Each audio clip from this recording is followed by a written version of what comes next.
Hi everyone, thank you so much for watching Heirlooms and Histories. I'm Shana Macy Warner. I'm NewFest's Assistant Programmer and Community Partnership Coordinator, and I'm so excited that you stuck around long enough to enjoy what is going to be an amazing Q&A with the filmmakers for Heirlooms and Histories. Hi everyone, how's it going? Aloha. Hey, hey, hey. Hello. So nice to see all of your beautiful faces. I would love to just dive in and ask everyone to introduce themselves, their role with the film, and then give us just a tiny little log line for your short. If we could start from Stefan, actually. Hey, hello. My name is Stefan Langthaler. I'm from Vienna, and I'm the writer and director of Fabio. And Fabio is about an old man who cares for his ill wife Martha, and as he gets help from a new care worker, he slowly gets confronted with his suppressed longings, and yeah, they start a tiny relationship. Yeah. Thank you. And then if we can go from Joe to Kai, Britt, Andrew, Amy. Okay. Aloha, everyone. My name is Joe Wilson. I'm one of 3 co-producers and directors of a short animated film called Kapha Mahu, which is a story that reveals the healing power of 4 mysterious stones on Waikiki Beach and the legendary dual-gender spirits within them. This is a story that has been hidden from history until now. Hey everyone, my name is Kai Thomas. I'm the director, producer, and cinematographer of Queenie. Queenie is a short documentary that follows Queenie Lawrence's journey in applying to Stonewall Houses, which is New York City's first affordable housing specifically made for LGBT elders. Everyone, I'm Britt Fryer. I'm the co-director of Caro Comes Out. Caro Comes Out is about my co-director, Caro, who's a Cuban-American writer, as she decides to come out to all of her family members in one weekend. I'm Andrew Moyer. I'm from Toronto, and my film is called Take Me to Prom, and it's about queer people's prom experiences ranging in age from 88 to 17. And so it's this really funny movie, and through their stories, you kind of get to see social change over the course of 7 years. Hi, I'm Amy Jenkins, and my film is Wishes. It's a short documentary which traces the identity development of my child from age 5 to 15. Thank you all so much. And just hearing every log line reminds me of how beautiful every short is. So thank you for being here. I would love to open up with a question that we can go any which way, whoever feels like answering first, but love to ask, what was the inspiration behind your short, and then what are your inspirations in general for filmmaking? I think for me with Queenie, it was kind of like the topic came first before meeting the participant. I had been seeing a lot of films about like young LGBTQ folks and a lot of short docs like based in the voguing scene. It was like, I really haven't seen an expansive like catalog of short docs that show like a Black lesbian elder. So from there, I was like, okay, I really need to find like a dynamic individual to document, and started doing research and found out about this push across a lot of major cities to have like affordable housing specifically for LGBT elders, because like, right, a lot of folks might not be partnered or might not have children. So like aging looks really different for our community. And I wanted to show and document someone's experience of what that's like. And then in terms of like inspiration for films in general, it's just like, you know, whatever my curiosity kind of brings me to, and like a focus really on documenting Black youth and Black elders in my work.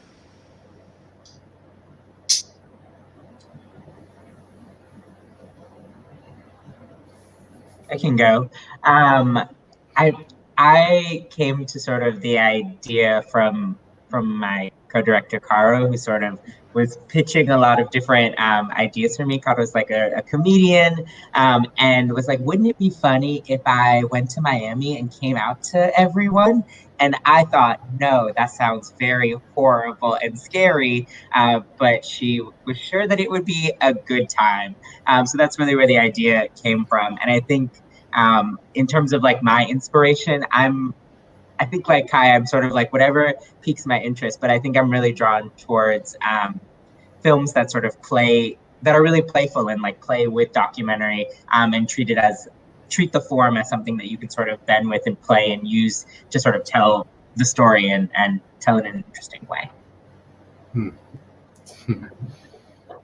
I can go next. So my film, I really wanted to do something that was intergenerational within the queer community. I find that when it comes to ages, the community is quite like segregated. So, you know, like younger people tend to hang out with younger people, older people, you know, whatever that means, younger, older. They all kind of tend to like segregate themselves into their age groups.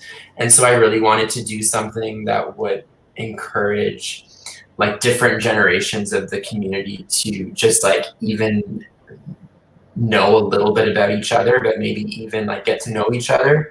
And it really came from me wanting to meet like LGBT elders like in my city and just get to know them and hear what their lives were like. And that was sort of the genesis. Prom just kind of came to me one day as like a touchstone that all of these people in my city would have had to encounter whether they went or not. And when it comes to films that interest me, I guess I'm really interested in documentaries that capture something that's sort of feels like it's unfolding in front of you. I'd say that's sort of like the feeling that I'm drawn to in films that I watch and films that I make. I'll go next. So Wishes is a film that evolved really from home movies. I'm a visual artist and have worked in time-based media with video installation and sculpture, but have come to filmmaking kind of later in life. But I've always documented my family, and my child Adam, who's actually now 17, we began discussing the idea of collaborating on a feature film called Adam's Apple, which we are currently collaborating on, and about gender and his generation. And so I started looking through footage from Adam's childhood to build a sort of character intro with the idea in mind that it would be working towards our feature. But I stumbled upon this birthday footage and realized how this poignant moment each year really traced his development of his personhood. And so we decided to make a short, essentially as a sort of character intro, because obviously our feature is going to take several more years to make. And so this is a very poignant moment that kind of shows how Adam has arrived at his current place. As far as inspiration goes, I always feel like what is happening right in my own life is something that so many people can relate to, but there are often issues that people don't speak about a lot. For instance, my first feature film was about mortality, and it traced my family's cancers, which occurred at the same time as my first child, who is Adam, was born. So it feels like I always go towards topics that I feel like have a commonality. But I also really want to look at them from a very visual place, because my visual art background. So they're usually a little bit quirky, and even though they're documentaries, they have a very artistic element. So regarding Kapha Mahu, oddly enough, this story about Hawaiian mo'olelo or history begins back in my small hometown in rural Pennsylvania, where my partner in life and filmmaking, Dean Hamer, and I made a film about the quest for fairness and equality in rural America 10 years ago. And the impact campaign that we did with that film led us to Hawaii, of all places, where we met an amazing cultural leader and teacher named Hinale Moana Wankalu, or more commonly known as Kumu Hina, or Teacher Hina, who we ended up making a documentary about. Hina introduced us to the Hawaiian concept of Mahu, which has those who embrace both their masculine and feminine spirits, and who, like in many indigenous cultures in different parts of the world, were historically embraced in their societies prior to contact with Europeans. So we made a film about Hina called Kumu Hina, and in the making of that film, she introduced us to these extraordinary giant boulders that exist as a monument on Waikiki Beach that are passed by millions of tourists every day. And it's the story of these four extraordinary beings who are said to long ago have brought the healing arts from Tahiti to Hawaii. They were beloved by the people for their talents and their skills. They happen to be Mahu, those recognized as people of dual male and female spirit. And the people below loved them so much that they erected this monument in their honor. And then over the centuries, the way that story was told was changed, influenced by outsiders coming to Hawaii. And so sure enough, while the monument exists in the generic version of that story is told, the aspect of these beings as being Mahu, or what we might call today transgender, has been erased and is now hidden from the official telling of that story. So Hina revealed to us that it was now time to tell that story, and she joined Dean and me as co-producer and director of the short animated film, which brings this mo'olelo, or this history, back to life. And Hina narrates it in a Hawaiian dialect known as Ni'ihau, which is the only version of the Hawaiian language that has been spoken without being broken by foreign contact. So it's told in the way that Hina and others believe it might have been spoken in oral histories throughout the generations. And that's in a nutshell the essence of this little story. It's my turn. Yeah. I was 25 when I had my coming out. And the reason for it was that I had a nightmare where I saw myself as an old man. And this man was a very sad old man because he realized that he never had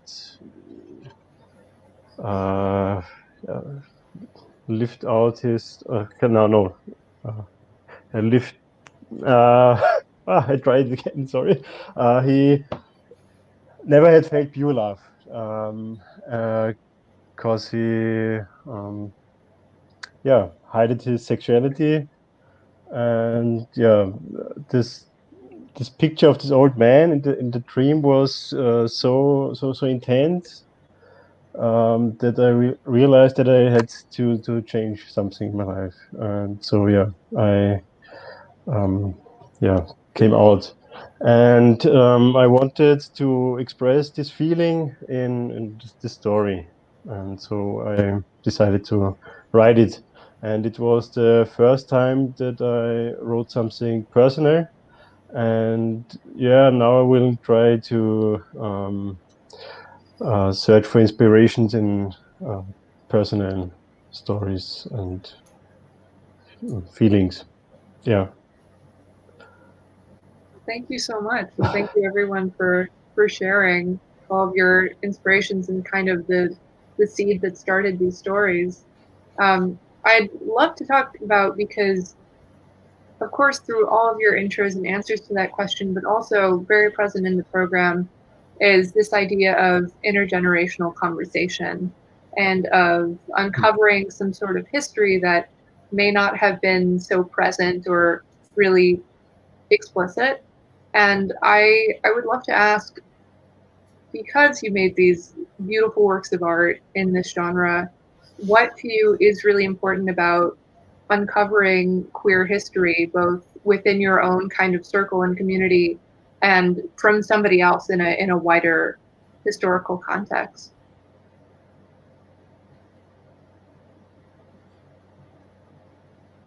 Yeah, when I think about my work, I definitely think about it as like contributing to like the canon of like Black documentation. And it's like even the process of making the film is so important to me, right? Because in documentaries, so much of the footage might not necessarily be in the film, and the relationship building that I have with my participants. Like Queenie is now a person that I probably talk to like every other week. Like we're on WhatsApp. I'm like sending her pictures of flower. Like purple is her favorite color. So it's like if I'm walking around and I see something that's purple, I like take a picture and send it to her. And also just been really cool to become connected with like organizations that are serving queer elders of color specifically. Like in Brooklyn, I really want to amplify Griot Circle and the work that they do there with Black and Brown elders. And even at the beginning of the process of making this film, I had met with the organization in Atlanta called Zami Nobla, and they do a lot of research on like Black lesbians and aging. Even SAGE as an organization, the research that they do as well is really important. But it's really cool, like as a 26-year-old, to have like a 74-year-old Black lesbian that I'm in like constant communication with, and who's just like really funny. And it has definitely like improved my life in many ways. And like Andrew was saying earlier, like he yearned for a relationship with a queer elder. Like I now have that in Queenie, which feels really special. And something that I want other folks to have as well. Like I know through Griot, they match like volunteers with folks, with elders. So like when the pandemic first started, they did like a drive of finding folks who would be willing to like call elders and check on them and make sure they had groceries, or just like have a conversation with them. Because a lot of elders, they just want to be listened to, you know, especially if they're not people who are like frequently in their lives. Like a lot of them, their caregivers are the main people that are in their lives. And like friendship and relationships look different for them. So I would definitely encourage folks who are watching this Q&A, if they're interested in building relationships with elders, to find some LGBT organizations like in their city. I think on that question for the Kapha Mahu team, I think it intergenerational as well as other forms of intersectionality, and in particular these times, like our team, you know, Hina, Native Hawaiian, cultural leader, and then Dean and me, you know, two American foreigners in Hawaii, looking at a story, I think that it hits on something that's really, you know, important in the American context right now, which is the attention that, you know, has been long overdue on the removal of statues and monuments that honor like a racist and imperialist history. Very important for that to be happening. But our film really asks the question, what of the, you know, the monuments and the memorials that are dedicated to history's heroes, but whose history has been erased? And how do we kind of help tell those stories? And in our case, we feel it's the kind of the combination of our team that makes this potentially most possible, right? So Hina's telling the story as it should be told from a Hawaiian perspective, and it's animated in that way. But Dean and I, as foreigners in Hawaii who kind of, if not represent, at least understand what that foreign influence has meant, it's our responsibility to kind of challenge what the American dominant culture has done and continues to do here in Hawaii. And we think our collaborative approach to this and bringing this film forward makes it possible for like new light to be shed on something that a lot of people think they know about but really don't. And to lift it up in a way that like what's really important intergenerationally for us here is that when Hina told us about this monument, what she told us was, when I was a young person who inside knew she was transgender, had she known that in her culture that was an accepted identity, and not only that, but there was a monument in her own community that celebrated people like her life could have been so much different. And so our project really is related to really telling that story, making sure it's widely understood, not just in Hawaii, but beyond, so that young people anywhere and everywhere will know there are people like them who are not only struggling to make their way in the world, but are actually celebrated for who they are and the talents and gifts they bring to their community.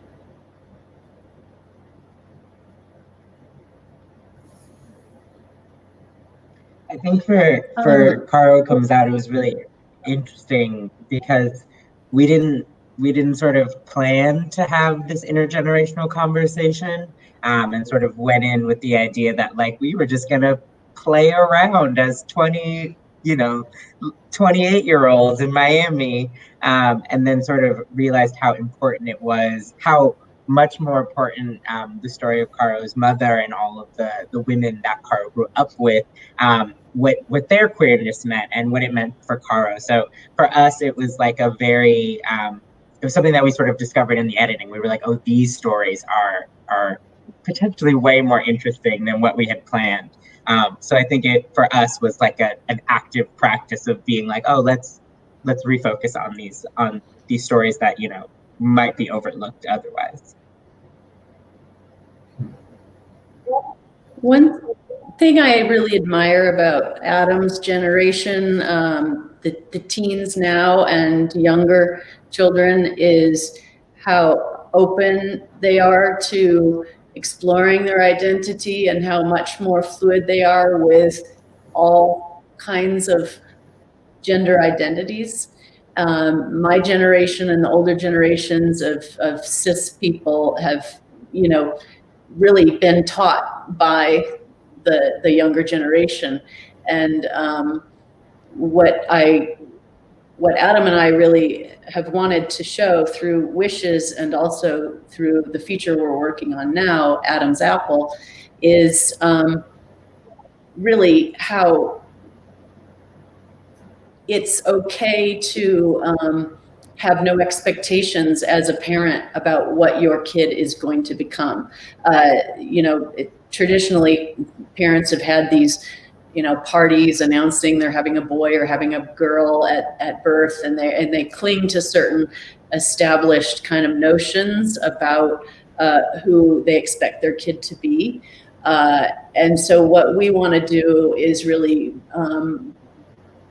break that down by showing that at all ages, a child really already knows who they are and they're able to express it, and that's okay, and to really embrace the development of their identity throughout their childhood and teen lives.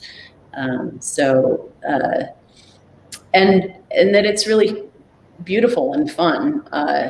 That was our main goal with Wishes, and also what we're working on to express with Adam's Apple. And in particular, I think the audience we are going for is more of the kind of cisgendered, older generation people who really need to understand and learn this, as opposed to the younger generation that's already on board with a lot of it. Yeah.